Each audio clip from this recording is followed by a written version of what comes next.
Welcome to the Sales SOS podcast, where we answer your sales distress calls. I'm your host, Liz Hyman, bringing the rescue boat to your sales challenges. In this ever-changing sales environment, it's easy for leaders to feel adrift. We're here to be the beacon guiding you to success. Each episode, I'm joined by top sales experts and practitioners who have navigated this waters and come out victorious.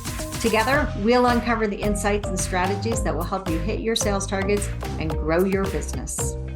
So if you're ready to turn your sales distress into sales success, you're in the right place. Let's dive into today's topic. This is your Sales SOS podcast, and I have today with me your crew, Bryn Tillman, Daryl Prowl, Mike Simmons. I just lost your name, Mike. It didn't come out of my mouth. John Way and Renee Bigelow, and we are here to solve your toughest sales problems.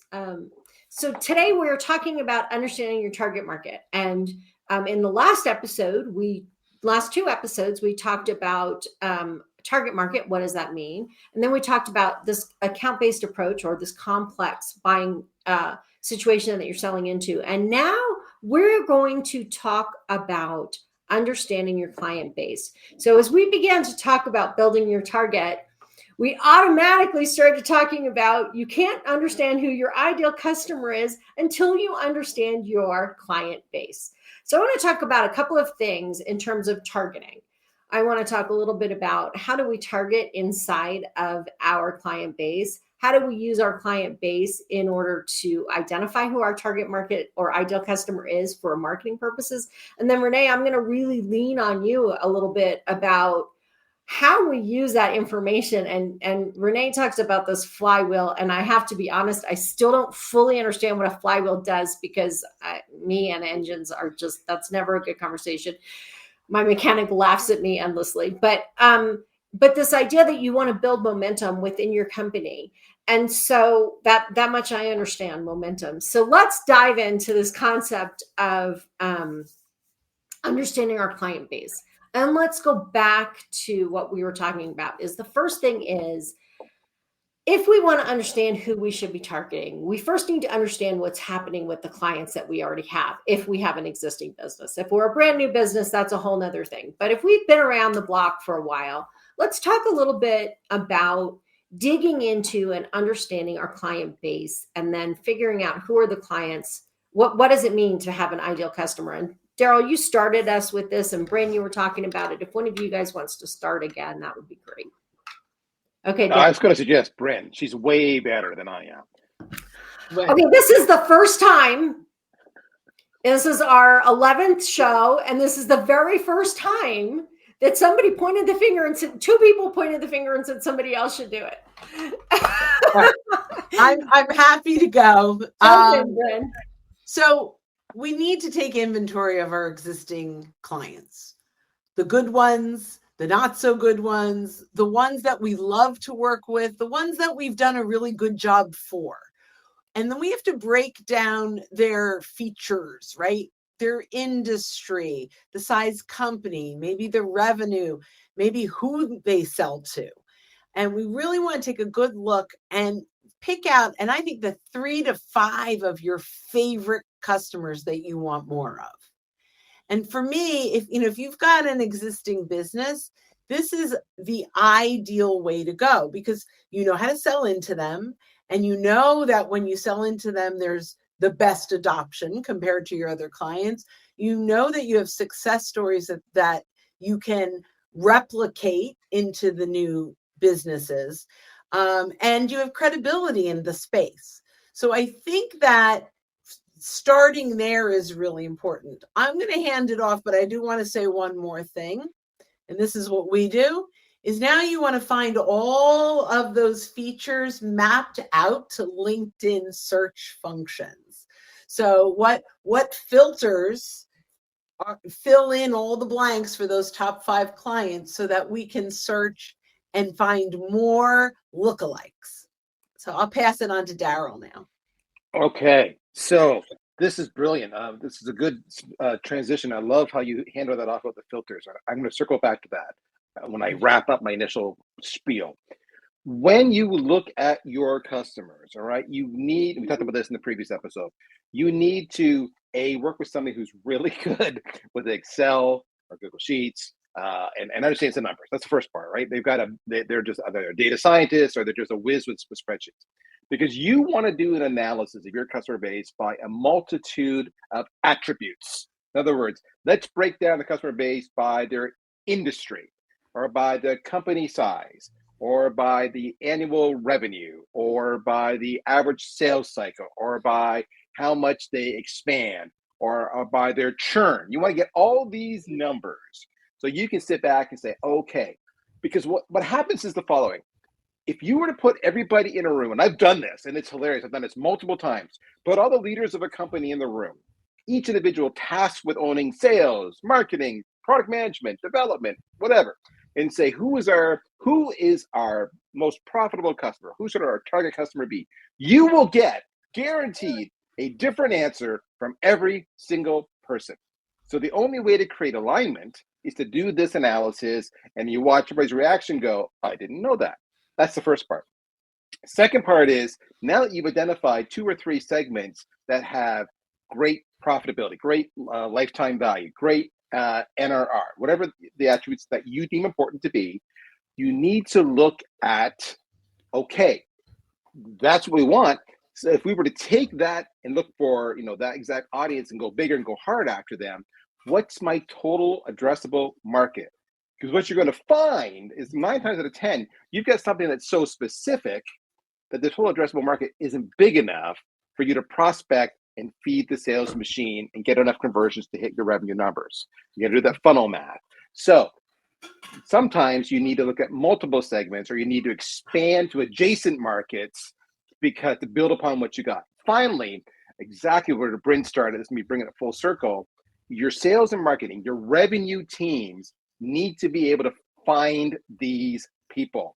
And if you cannot filter on them using LinkedIn, using Hoovers, using ZoomInfo, using whatever tools you're using, then it's all for naught. Now, last thing I will say, no one's talked about this yet. You've got all the data, you can find the people, you can build your ideal customer profiles, but what you need to do now is get all the key stakeholders to physically go and talk to your customer base to make sure you actually understand the pain points and the impact it's having. Marketing sucks for doing this, all right? Sales will say, we live it, we breathe it every single day. But of course, sales tends to go to where they're comfortable. So even they often have a skewed point of view. So you need to talk to these people and really build up a full ideal customer profile with personas for your whole buying committee, so that you understand how to filter. And then you got to map it back to top of filter, top of funnel, middle of funnel, and bottom of funnel to map out a whole go-to-market strategy. That's a long-winded point of saying, how do I do this?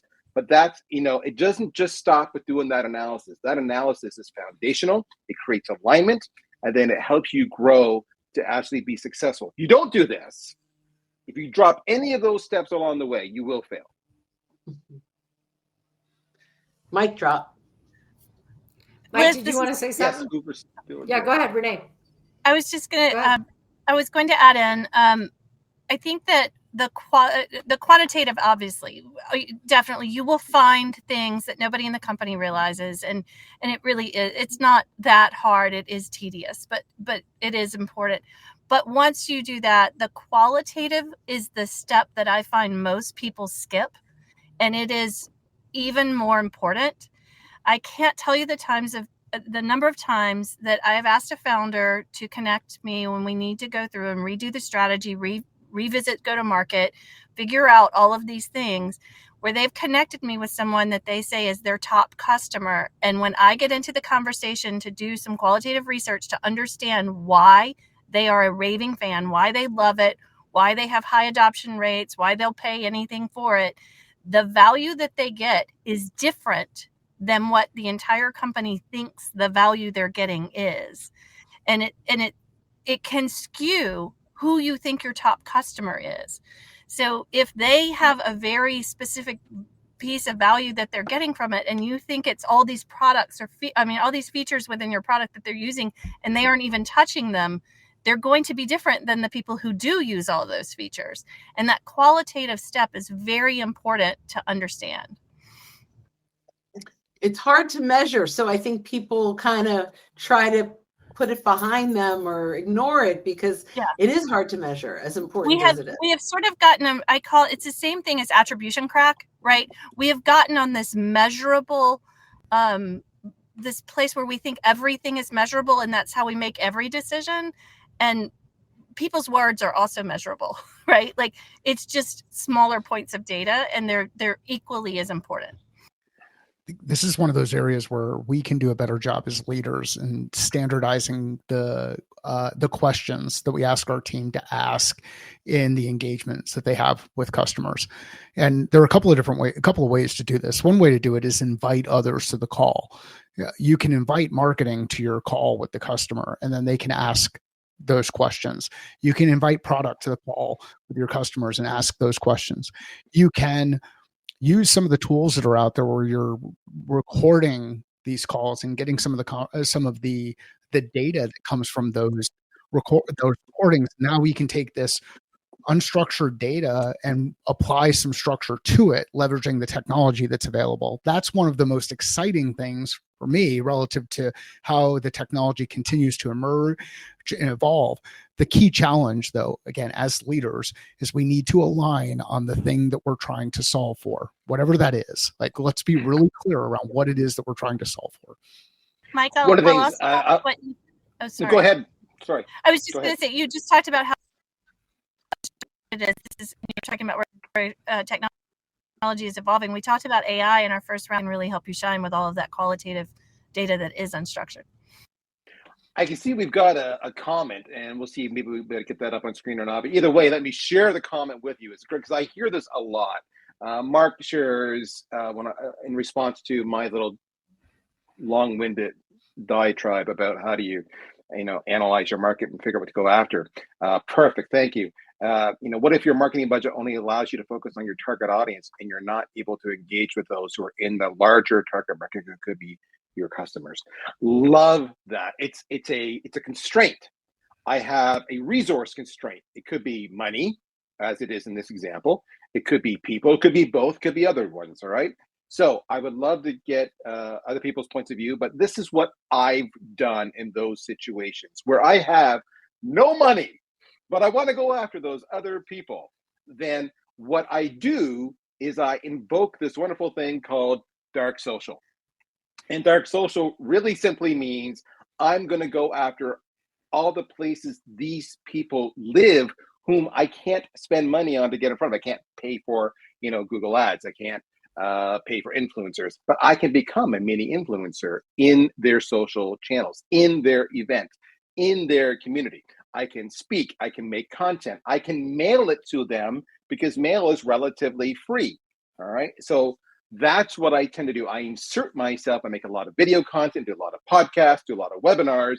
Those are negligible costs. They are an effort. I will admit that. But that's how I get to the surrounding adjacent markets that I have no budget for. Thoughts, Renee? Especially, we'd love to hear from Renee. But I think Bryn and Mike might have an opinion here too.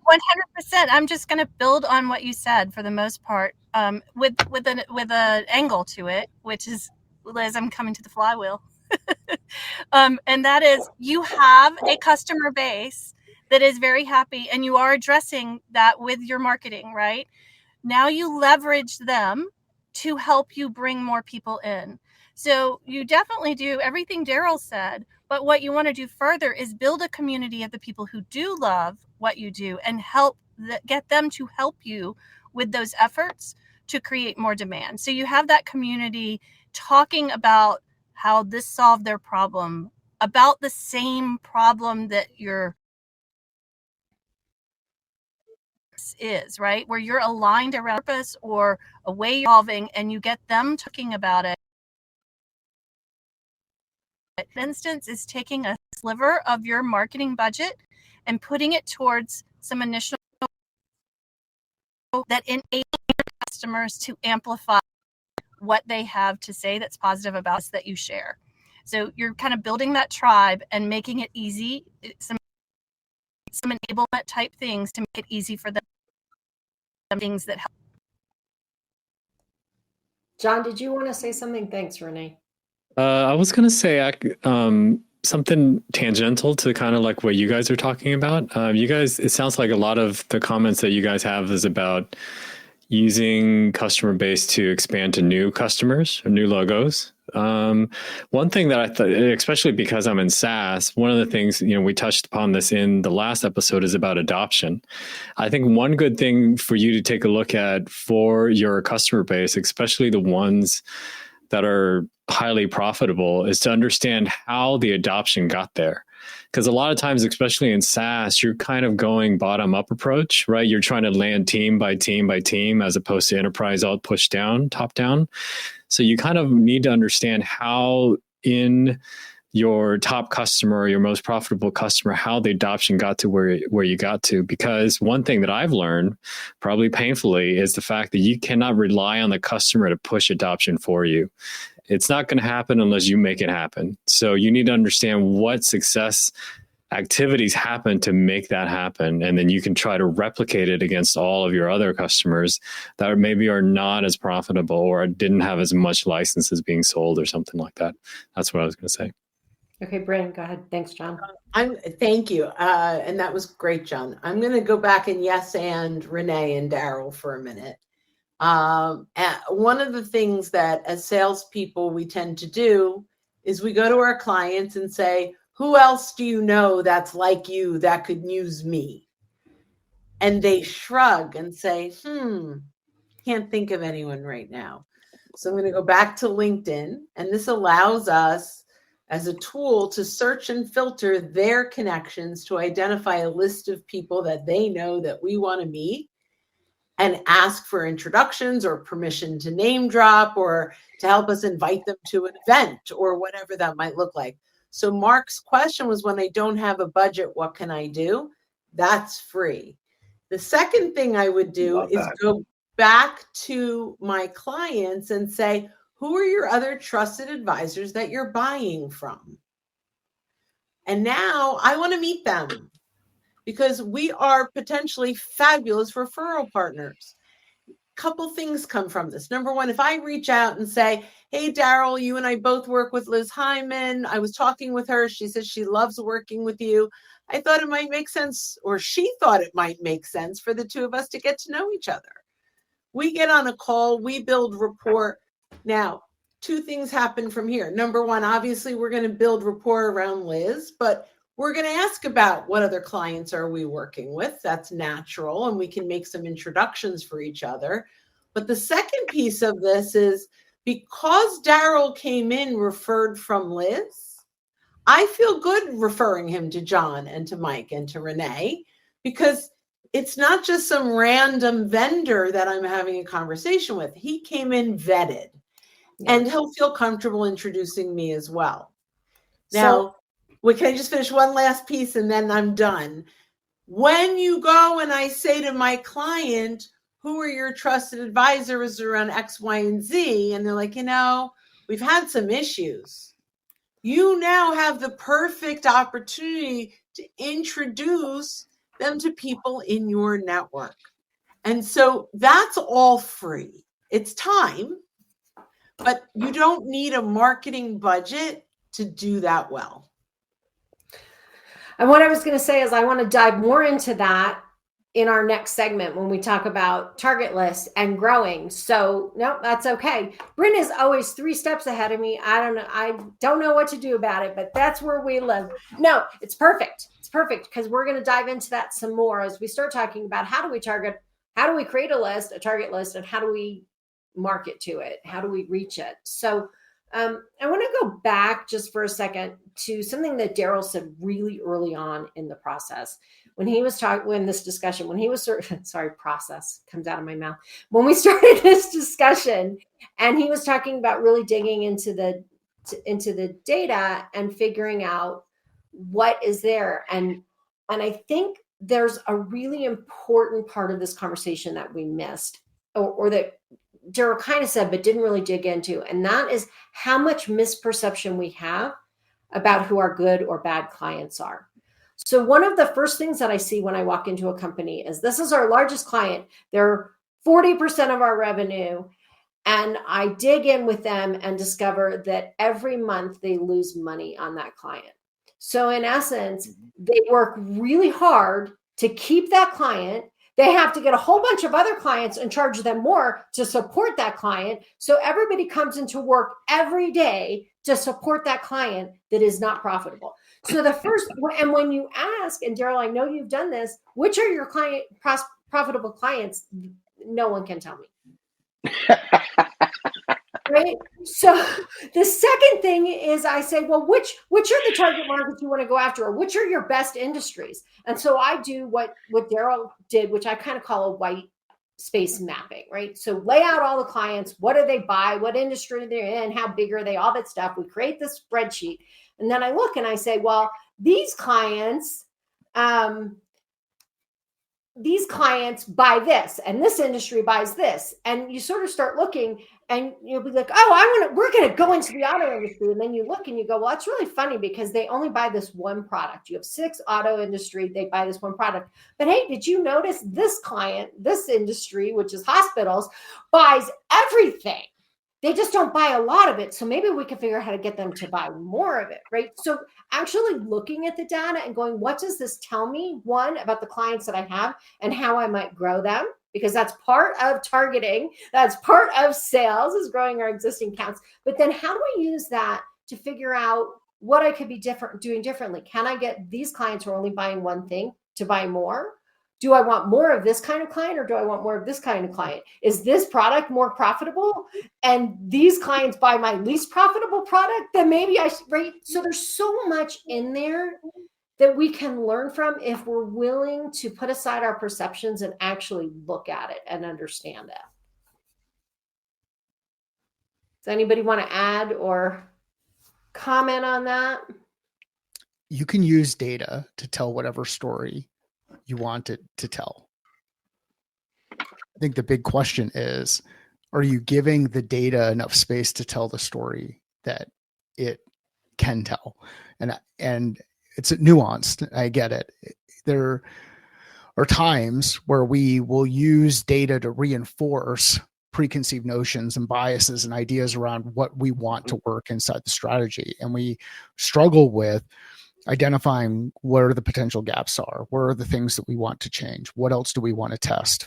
Another challenge with the data is if people don't know what question to ask, what information to get, or how we want to categorize that information, then it becomes, there's this bias that can get created that something's not there when it actually is there, and it just is being misreported.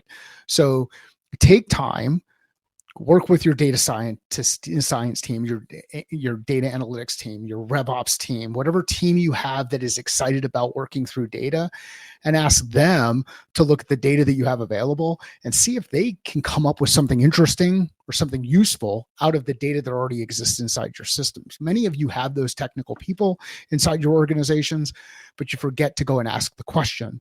And the cool thing about asking the question is many of those people will like to help you because they're trying to figure out a way that they can help drive revenue inside the business that they're working in, better ways that they can serve customers. So ask better questions of your people, you'll get better answers. I want to build on something quickly here. Sorry. Mike's triggered me. Way to go, Mike. I have seen way too many times where I'm working with fellow leaders, often CEOs or investors, who have a preconceived notion of what they think the answer is.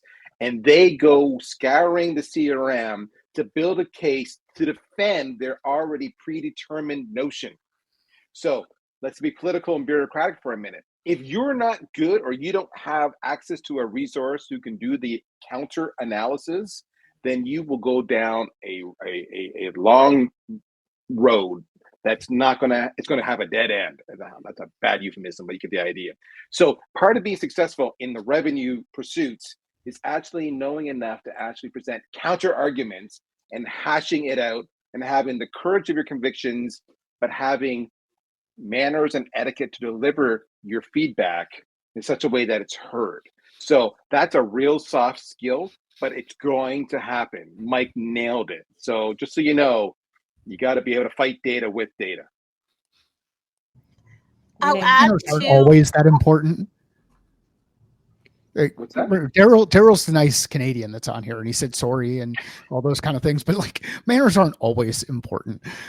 Sometimes they're not. sometimes you You're need to right. have private conversations with people to make sure you understand the agenda and perspective and find out what they're trying to drive, and then figure out how do you get back aligned around what the organization mission or organizations. And alignment is the brilliant word, but otherwise, shut up, Simmons. No one wants to talk to you. Go ahead, Renee. Come on, Renee. I'll add two thoughts to that. One is often that big client that's unprofitable, there is a reason that we're focused on it, right? But everybody needs to be aware and understand what that reason is. If you're a startup and you get a big logo, that could be a huge stepping stone to the next step, and that might be an unprofitable client, right?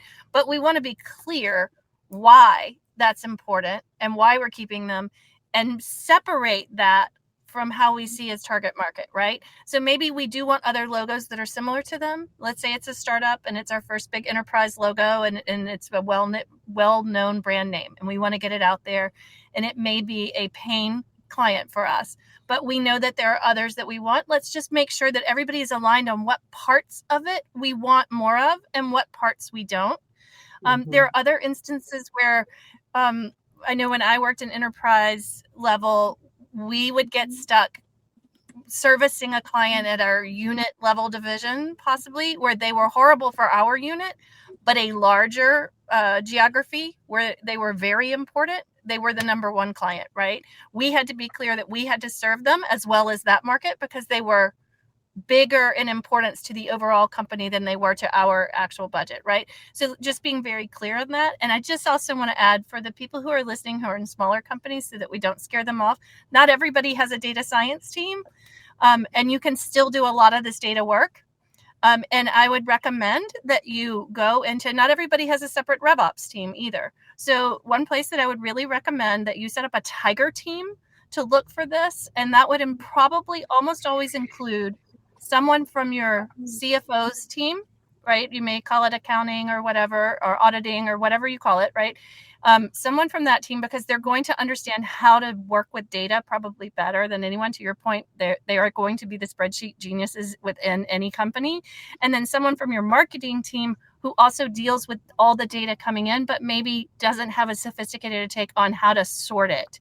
And then you will have other people within your organization that understand the data and bring them to the table. So if you don't have RevOps and you don't have data science, you have people inside the company that can work together as a committee or tiger team or whatever you want to call them to help you with some of these problems. And I have a very simple spreadsheet. If you have a smaller company and you don't have those resources, connect with me on LinkedIn. I'm Liz Hyman. And you can, it's just say, Liz, I want that spreadsheet for analyzing my clients. It's very simple. You can pull most of the information from accounting. It's a really great starting place. Go ahead, Mike. Yeah, when you're building that team that Renee is talking about, just ask these questions and do it in a Slack channel, or God forbid someone's using Teams, but do it do it in a channel where you can communicate with people and just ask, hey, is anybody familiar with pivot tables? The person who's familiar with pivot tables will look like a wizard inside your organization. They will look like people will feel like someone discovered fire around them. Just that question. Does anybody know anybody who's familiar with pivot tables? Great question. And you'll get something that's interesting. Then you can go even deeper and be like, hey, anybody use VLOOKUP or concatenate or text to columns or some of these other things? Like, Tableau. Thank you for laughing. There are some of these things that you can ask that will start to reveal who are the people in your neighborhood who know how to do some of these things. And sometimes they might have like this closet geek who really likes working with data and could do some mean things with a pivot table. So pivot tables there are also some free tools that you can use. Google's Looker Studio used to be called Data Studio. It can do great wonders for you if you don't have Power BI, if you don't have Tableau, if you don't have some of those tools. That's a free tool that anyone can use. Okay. Any last thoughts on understanding your internal your client base and how you can use it for growing your business, targeting new accounts, identifying your ideal customer. Any last thoughts before we jump to our next topic? I'll add in one more. But we talked about the flywheel and getting your customers to help you find more customers. One simple way to start that motion is if you are using NPS, which is Net Promoter Score. That is a data point that you should always be using besides looking within your ideal client, ideal customer profile. Besides looking at the attributes, you want to find the people who are truly happy, and your Net Promoter Score will help you do that all the time. If you consistently track your 9s and 10s, even your 8s within your Net Promoter Scores, and start asking them for quotes and case studies and testimonials and reviews and ratings and referrals, you will start that momentum of a flywheel. And it is one of the easiest ways to build a process around and stand up pretty efficiently. So Renee, will you define Net Promoter Score, and how does one get a Net Promoter Score? So Net Promoter Score is a simple survey that you're sending to all of your customers, and you can choose if you're doing it at the account level, user level, however you want to do it. But stay consistent, and you're going to send a regular survey out that has one question, one open field, and you're asking them to rank you, and by how they would. It's generally a question: would you recommend us to someone else? Would you recommend us to a friend? Would you recommend this to another business? You want to choose one question, ask that same question consistently. You'll rank somewhere between 1 and 10. Your promoters are anybody 8, 9, 10. And then you will have an open field text. And there is gold in that open field text. And that's some of that unstructured data that you have. And that helps you a lot as well. But just building a process around someone sending out NPS, someone collecting the net promoters, and someone activating the net promoters. I think so many people measure them, but they don't activate them. And you need to really have a system to activate them. So the key takeaway from this whole conversation is we really need to understand our client base. There are lots of ways to go about that process, but not understanding them and just making assumptions is a really hard way to build and grow your business. Okay, we are now going to jump into our next and final topic. We're going to start talking about creating a list. Creating a list and targeting your market. So Bryn, we're going to get back to some of that LinkedIn stuff we were talking about.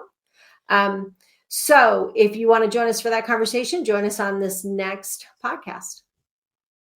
And that's a wrap of this episode of the Sales SOS podcast. A huge thank you to our experts for throwing us a lifeline with their insights.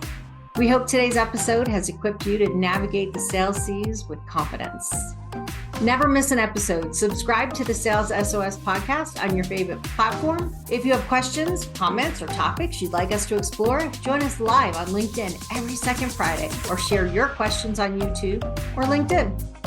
Until next time, keep sailing towards those sales goals. I'm Liz Hyman, your captain here at the Sales SOS podcast, saying smooth sailing and successful selling.